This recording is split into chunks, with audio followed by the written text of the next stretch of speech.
Battery जो current था ना अपने बाइक के मीटर कंसोल से, वो पूरा गायब हो चुका था आधे घंटे के लिए, 1 घंटे के लिए ना।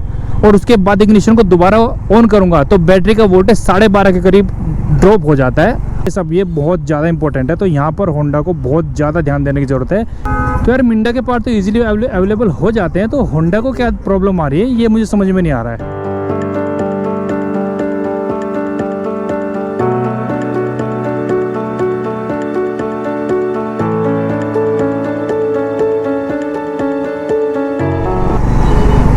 सो गाइस बात करते हैं एक मुद्दे पर। एक्चुअली क्या है, देखो अभी रिसेंटली ना मुझे कुछ अपनी बाइक के रिगार्डिंग 3, 4, 5 इशू एकदम से ऐसे फेस करने पड़ रहे हैं ना, तो थोड़ा यार बस वही है कि बात थोड़ा दिमाग ना थोड़ा हिल जाता है। अब पहला इशू तो मैंने अभी कुछ टाइम पहले, शायद 2 वीक से ज़्यादा हो गए, अपनी उस बाइक का जो चेन सेट है वो मैंने चेंज कराया था गाजियाबाद सर्विस सेंटर पे, क्योंकि पटपड़गंज में वो अवेलेबल नहीं था। वो वीडियो मैंने डाला, वो आप जाकर तो देख लेना। तो पहला खर्चा तो ये हुआ। फिर अभी मैंने लास्ट वीक क्या हुआ ना कि इसके जब ब्रेक पैड में मुझे थोड़ी प्रॉब्लम लगी, तो मैंने ब्रेक पैड भी चेंज कराए, दोनों के दोनों एक साथ। तो ये लगा लो कि चेन सेट मेरा लगभग 2300 रुपये का चेंज हुआ था, 2300, और अपने ब्रेक पैड भी 2000 रुपीज़ के चेंज हुए हैं आगे और पीछे को। और ब्रेक पैड की हालत मैं बताऊं तो आगे वाले तो बिल्कुल ज़ीरो मतलब ज़ीरो। उसमें कहते हैं ना कि जो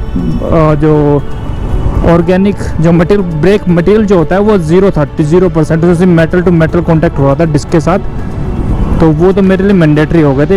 हालांकि पीछे के थोड़े बहुत चल सकते थे, लेकिन फिर भी मैंने चेंज करा लिए, और पीछे वालों को मैंने एज ए इमरजेंसी रख लिया। जब कभी फ्यूचर में चेंज कराने होंगे तो अगर कुछ 500-1000 किलोमीटर चलानी होगी तो मैं उन्हें बाद में इंस्टॉल करा लूँगा, नहीं तो देखा जाएगा नए चेंज करा लूँगा। फिलहाल तो मैंने दोनों ही नए चेंज करा लिए हैं। तो 2 इशू तो मेरी हो गई। लगभग कितना खर्चा हो गया मेरा, 4300 का तो खर्चा मेरा ये हो गया अभी 2 वीक के अंदर। और अभी थर्ड जो है, अब मैं आपको अभी मैंने एक बैटरी के रिगार्डिंग एक वीडियो डाला था, तो उसमें क्या हुआ ना था कि बैटरी में मुझे थोड़ी प्रॉब्लम आ रही थी, वोल्टेज डाउन जा रहा था बैटरी का, क्योंकि बैटरी मैंने मार्च में ही न्यू डलवाई थी। एक्सप्लोर करके कोई मॉडल आता है ना, एक्साइड का एक्सप्लोर मॉडल आता है, वो मैंने डलवाया था मार्च में ही। तो अभी क्या हो ना कि खैर काम चल रहा था ना, कोई दिक्कत नहीं थी, लेकिन अभी घर आते हुए, ऑफिस से घर आते हुए एकदम से क्या हो ना, बैटरी जो करंट था ना अपने बाइक के मीटर कंसोल से, वो पूरा गायब हो चुका था। यहाँ से पूरा एकदम चलते चलते करंट गायब हो गया था, तो बाइक अपनी स्टॉप हो गई थी चलते चलते। तो भाई जैसे तैसे मैंने साइड में लगाई बाइक को, और काफ़ी देर तक, हालांकि जब मैंने बाइक को इग्निशन ऑफ करके दोबारा इग्निशन को ऑन किया, तब इसमें वोल्टेज प्रॉपर आ रहा था, मतलब लाइटिंग आ रही थी, लेकिन वोल्टेज 12 के आसपास ही दिखा रहा था, 12.5 के आसपास ही इसमें शो कर रहा था। अब इतने वोल्टेज पर क्या है कि बैटरी वीक हो चुकी थी या बैटरी ख़राब थी, I don't know what the main reason. पर उसमें क्या है कि जब सेल्फ में मार रहा था तो गाड़ी सेल्फ नहीं ले रही थी, वहाँ पर काफ़ी लोड आ रहा था बैटरी पे। तो बैटरी का करंट जैसे ही मैं सेल्फ ले रहा हूँ तो बैटरी का करंट फिर से गायब हो जा रहा था। ये इशू कई लोगों को आ रहा है हाइनेस के केस में, लेकिन वो इशू तब आता है जब आपकी बैटरी जो स्टॉक बैटरी जो होती है टाटा की, वही आप अभी तक चला रहे हो और आपको टाइम हो गया चेंज नहीं कराए, तो वो ऐसा इशू देखने में मिलता है। लेकिन मैंने तो अभी मार्च में ही चेंज कराई थी, तो अभी 6 महीने के आसपास से हुआ, तो फिर से मुझे वही इशू फेस हुआ। अब जैसे तैसे भाई मैंने मैकेनिक को कॉल किया किसी को, तो उसने बोला भाई गाड़ी आप वहीं खड़ी करके रखो, मैं आधे घंटे में आता हूँ, तो तब मैं देख पाऊँगा क्या हो पाता है क्या नहीं। अभी मैंने वेट किया, बारिश का टाइम था, खैर बारिश उस टाइम आई नहीं थी, तो मैकेनिक आया, भाई जितना वेट करना था कर लिया, आधा घंटा 40 मिनट जो भी मैंने वेट किया। उसके बाद बैटरी की वोल्टेज देखकर मैकेनिक बोला कि बाइक स्टार्ट नहीं होगी क्योंकि बैटरी वीक है काफ़ी। मैंने कहा फिर क्या करेंगे, तो फिर उन्होंने टो करके धक्का लगा के अपनी बाइक लेके जो आया था ना, अपने धक्का लगा के जो गियर में डाल के स्टार्ट बाइक हो गई। तो फिर मैं जैसे तैसे करके, मतलब बाइक को मैंने बीच में कहीं भी इग्निशन ऑफ नहीं किया बाइक का, सीधा मैं पहुंचा बैटरी वाले के पास। तो बैटरी वाले के पास मेरी पहली बात हो रही थी, कंप्लेंट मैंने डाली हुई थी, तो बैटरी वाले ने दोबारा से टेस्ट किया, तो वहाँ पर वो उसके जो मीटर हैं जो जिससे टेस्टिंग करते हैं, तो उसमें भी उसने बैटरी को दिखाया कि रिप्लेस द बैटरी। तो उस केस में क्या कि भाई ने बैटरी रिप्लेस तो कर दी, एक्साइड की बैटरी डाली है, लेकिन इस बार ब्लैक कलर की बैटरी डाली है, बट एक्साइड की बट यार मुझे ना कुछ ठीक नहीं लगी बैटरी। वो भी कि ऐसे लगा कि कोई बैटरी ना रिपेयर करके रखी हुई है। इस तरह की बैटरी उन्होंने इस बार मेरी बाइक में इंस्टॉल की। मैं खोल के एक बार दिखाऊंगा आपको, क्योंकि एक्साइड की जो एक्सप्लोरर बैटरी रेड कलर की आती है। अगर आप देखोगे न्यू बैटरी लोगे एक्साइड की तो रेड कलर की होती है। 7G करके या 7Z करके जो बैटरी कोड होता है, वही बैटरी कोड अभी जो उसने बैटरी डाली है मेरी बाइक में, वो 7Z कोड की बैटरी अभी यहाँ पर इंस्टॉल की गई है, पर वो पूरी की पूरी ब्लैक कलर की है। अब यार कई बार तो मुझे डाउट होता है यार ये बैटरी कहीं नकली बैटरी तो नहीं है। हालांकि एक्साइड की है, वहाँ मैकेनिक मेरे साथ था तो उन्होंने देखा नहीं बैटरी ठीक है, फिर डलवा लो। तो बैटरी मैंने डलवा ली, इंस्टॉल करा ली। अब उसके बाद भी मुझे इशू क्या फेस हो रहा है ना, मेन इशू ये है कि जब तक बाइक अपनी स्टार्ट रहती है तो बैटरी का वोल्टेज देखोगे ना 14.5 14.2 नहीं 40 के ऊपर हमेशा बना रहता है। अब जैसे ही मैं बाइक को पार्किंग में खड़ी करूँगा आधे घंटे के लिए, 1 घंटे के लिए ना, और उसके बाद इग्निशन को दोबारा ऑन करूँगा तो बैटरी का वोल्टेज 12.5 के करीब ड्रॉप हो जाता है। I don't know why. वो बैटरी का वोल्टेज ड्रॉप हो रहा है ना, वो मेरे लिए एक थोड़ा एंजाइटी वाली बात है, क्योंकि कई बार 12.5 वोल्टेज पे इस बार बाइक स्टार्ट तो हो जा रही है, लेकिन कभी कभी ना बाइक लोड लेती है, 1-2 बार सेल्फ मारना पड़ता है कभी कभी। तो यहाँ पर मुझे डाउट आ रहा है कि यार ये बैटरी भी कहीं गड़बड़ ना हो जाए कहीं। अब इसमें क्या हो रहा है कि बैटरी जब तक बाइक चल रही है तब तक तो बैटरी का वोल्टेज मेंटेन्ड है, लेकिन जैसे बाइक मैंने बताया पार्किंग में लगाता हूँ तो बैटरी का वोल्टेज और डाउन हो जाता है। तो यहाँ पर मुझे लगता है कि अगर बैटरी ठीक है ये वाली, तो मुझे लगता है ना कि बैटरी के जो अपना बाइक का जो एक जिससे बैटरी चार्ज होती है उसे क्या बोलते हैं, डायनामो बोलते हैं शायद, छोटा सा एक पार्ट होता है स्टार्टर मोटर के साथ। तो वो डायनामो होता है जो बैटरी जो किसी भी व्हीकल की बैटरी को चार्ज करता है। कहीं ना कहीं उसमें प्रॉब्लम है, अगर बैटरी ये ठीक है तो फिर उसमें प्रॉब्लम है। तो यार ये एक बड़ा इशू हो सकता है। अब चलो ठीक है, बैटरी का इशू मैंने बता दिया। अब एक और इशू आ रहा है भाई साहब, बड़े दिनों से मैं बहुत ट्रैक कर रहा हूँ, बहुत से लोगों को ये इशू आ रहा है, वो है इस वाले स्विच गियर का। इस वाले स्विच गियर में पहले क्या था ना, अगर मैं हैज़ार्ड स्विच को ऑन करके दिखाऊँ ना, ये ऑन नहीं होता है। ये वाला बटन ख़राब हो चुका है, इसका जो है हैज़ार्ड स्विच काम नहीं करता। अब चलो ठीक है, हैज़ार्ड स्विच की ज़रूरत वैसे कभी अगर आप सिटी में राइड कर रहे हो तो शायद ही आपको ज़रूरत पड़ती है, कि हाईवे पे हो तब तो एक बार ज़रूरत पड़ती है, तो मैं भी काम चलाता। लेकिन अभी क्या इशू हो गया ना, लगातार बारिश हो रही है, बारिश में भीगने की वजह से ना ये वाला स्विच गियर पूरे में प्रॉब्लम आना स्टार्ट हो गया है। अभी क्या है कि अगर मैं बाइक में सेल्फ लगाता हूँ तो सेल्फ लगाने की वजह से ना ये जो बटन है ये नीचे ही रह जाता है, यानी कि जो आपका सेल्फ मोटर है ना वो एंगेज रह जाता है कहीं ना कहीं। अब सेल्फ मोटर एंगेज रहता है ना, तो उस वजह से क्या है ना विसल साउंड आता है। ये भी इशू बहुत से लोगों को आ रहा है। जैसे ही आप बाइक को सेल्फ लगाओगे ना तो एक विसल साउंड आता है इंजन साइड से। तो विसल साउंड वो और कुछ नहीं है, एक्चुअली क्या है कि जब आप सेल्फ लगाते हो ना आपका सेल्फ मोटर एंगेज रह जाता है। वो एंगेज किस वजह से रहता है, आपका जो ये वाला सेल्फ का जो बटन है ये वाले में गड़बड़ है, दिक्कत है, क्योंकि जब आप दबाते हो ना ये नीचे रह जाता है, वो डिसएंगेज नहीं हो तो वापस अपनी पोजीशन पे नहीं आता है। तो मुझे थोड़ा सा पुश करना पड़ता है ऊपर की तरफ ताकि ये अपनी पोजीशन पे आ सके और जो सेल्फ मोटर है वो डिसएंगेज हो सके बाइक को स्टार्ट करने के बाद। तो ये 3-4 इशू मैंने आपको बता दिए। 2 इशू मेरे अभी बाकी हैं, एक तो बैटरी का है मेन और एक मेरा ये वाला, ठीक है। तो यार 3-4 काम ना मेरे एकदम ऐसे इकट्ठे हो गए ना। अरे हाँ यार, एक और काम मैंने 4-5 इशू के लिए बोला, 4 इशू मैंने बता दिया आपको। अब 5वां इशू सुनो गौर से भाई, ये इशू आपको आएगा ही आएगा। वो क्या है, वो है इसके कौन सेट का।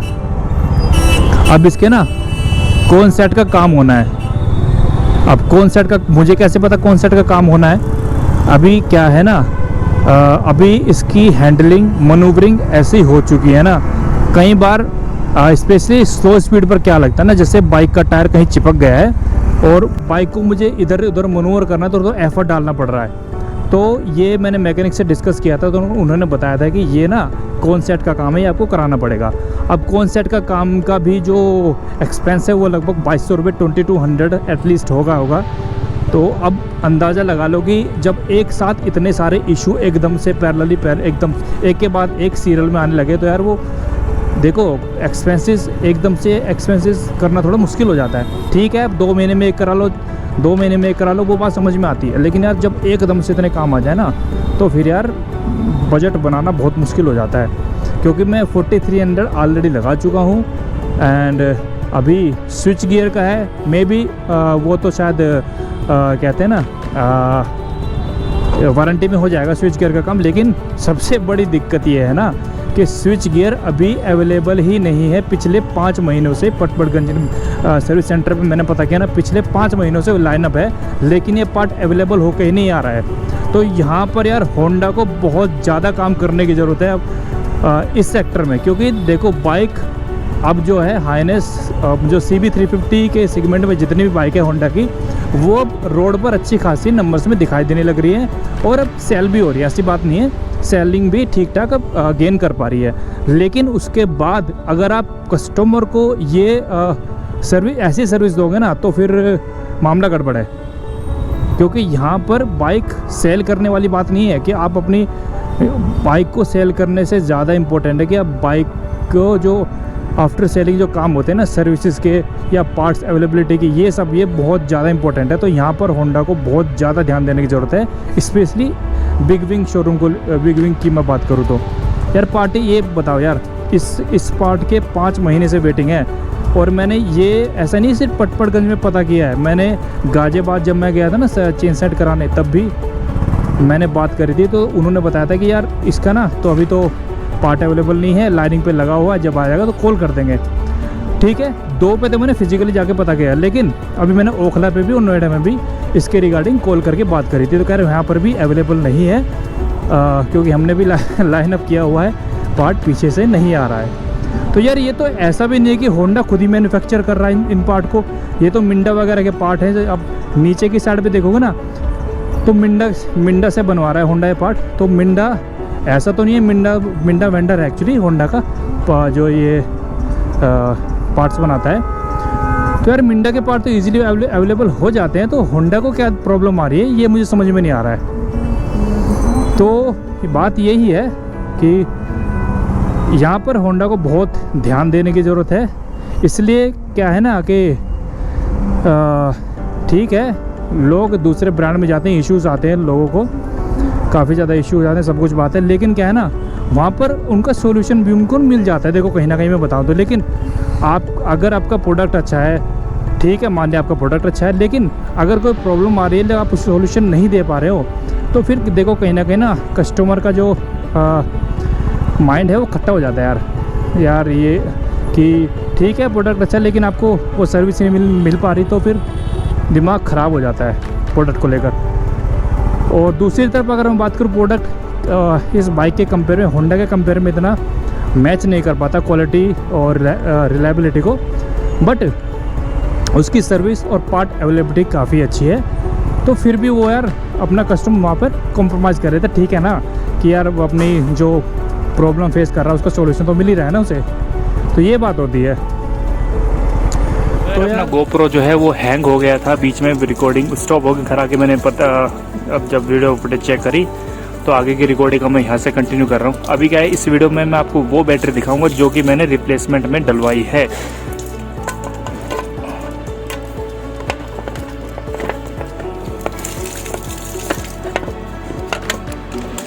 तो यहाँ पर ये एक्साइड की ब्लैक वाली बैटरी अभी उन्होंने मेरी बाइक में इंस्टॉल करी है। वैसे तो रेड कलर की आती है, एक्साइड एक्सप्लोर वो मॉडल होता है। तो अभी तो उन्होंने ये वाली बैटरी डाली है, लेकिन अब इसके साथ भी मुझे प्रॉब्लम पता क्या आ रही है। अभी मैं मीटर कंसोल में दिखाता हूँ। जब तक अपनी बाइक स्टार्टिंग कंडीशन में रहती है या बाइक को मैं राइड कर रहा हूँ ना, तब तक इसका वोल्टेज 14.1, 0.3 यानी 40 वोल्ट के ऊपर हमेशा बना रहता है। अभी जैसे बाइक को मैं इग्निशन ऑफ करूँगा तो बाइक का जो वोल्टेज है वो 12.7, 12.5 के अराउंड यहाँ पर आ जाता है। तो यार ये एक बड़ी प्रॉब्लम है, क्योंकि कहीं ना कहीं इस बैटरी या तो ये बैटरी में फॉल्ट है या फिर जो बैटरी का चार्जर है वो बैटरी को चार्ज नहीं कर पा रहा है। अगर इस पर मैं सेल्फ लेता हूँ ना तो कई बार ये लोड लेती है। अब देखो ये स्टार्ट नहीं हो ना, यहाँ पे लोड ले रही है बैटरी। तो कहीं ना कहीं इस बैटरी के साथ भी इश्यू है, इसके लिए भी मुझे दोबारा जाना पड़ेगा। अभी देखो वोल्टेज जो है 8 पॉइंट से भी नीचे चला जा रहा है। अभी मैं दिखाऊं, अभी यहाँ पर वोल्टेज कितना दिखा रहा है 12.7। अगर मैं सेल्फ लेता हूँ दोबारा से 11.2, अभी 8 के नीचे चला गया था वोल्टेज। देखो 8.7 तक वोल्टेज आ रहा है, तो कहीं ना कहीं इस बैटरी में भी प्रॉब्लम है। तो ये मुझे जाके चेक करानी पड़ेगी। ज़्यादा मूड ख़राब हो तो इस बैटरी को पूरी की पूरी रिप्लेस, क्या इस बैटरी का मतलब जो सीन है रिप्लेसमेंट का वो ख़त्म करके फिर बिल्कुल ब्रांड न्यू बैटरी एमरॉन की डलवाऊँगा और काम ख़त्म। बाकी एक बार मैं इसके रिगार्डिंग मैकेनिक से बात करूँगा कि यार इस बैटरी में भी ये प्रॉब्लम है, तो हो सकता है कि कहीं ना कहीं इसके बैटरी के चार्जर उसमें भी इशू हो सकता है। बाकी चलो जो भी होगा मैं बताऊँगा। तो यार 2-4 इशू मैंने आपको बता दिए बाइक में थे। अगर आपको भी इससे रिलेटेड कोई इशू आ रहा है तो प्लीज़ मुझे कमेंट्स करो और अपनी प्रॉब्लम को भी शेयर करो मेरे साथ। अगर कोई सॉल्यूशन है तो प्लीज़ वो भी मुझे आप कमेंट कर सकते हो। तो ठीक है यार, मिलता हूँ किसी नए वीडियो में, किसी इन्फॉर्मेटिव वीडियो में जल्दी। Till then take care, bye bye and ride safe. जय सिया राम।